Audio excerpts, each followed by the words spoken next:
ورزقنا زیارت رسول، اور اپنے رسول کی بھی زیارت کر، مدینے پہنچ کے دعا ہے، حرم میں داخل ہو کے رسول کی زیارت کرا، کما رزقتا اولیاءک و اہل طاعت، جیسے اپنے ولیوں کو اور اہل طاعت کو کراتا ہے.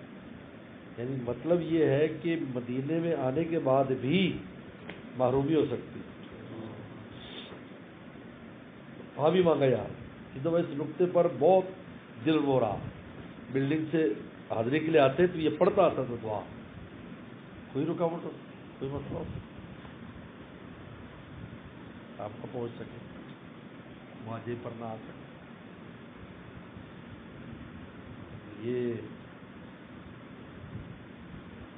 عجیب ہے. یہ جو مواجہ پر حاضری ہے بہت بڑی نعمت ہے، بہت بڑی نعمت ہے، اس کا تو کوئی بدل نہیں ہے.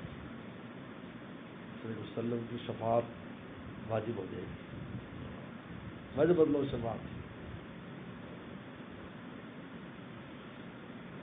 اس لیے میں نے سب سے کہا کہ بھائی اس کو تم یہ نا روٹین نہ سمجھ، جگہ حاضری دے دی، دعائیں اندر آ کے تلقین کی گئی.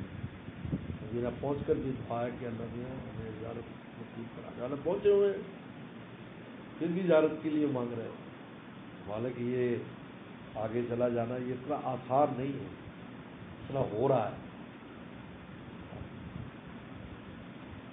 اس لیے اللہ کو بہت بڑے ہر حاضری میں دل پر ہی رہا کہ بس یہ بہت بڑی نعمت ہے جو اس وقت تمہیں مل رہی ہے.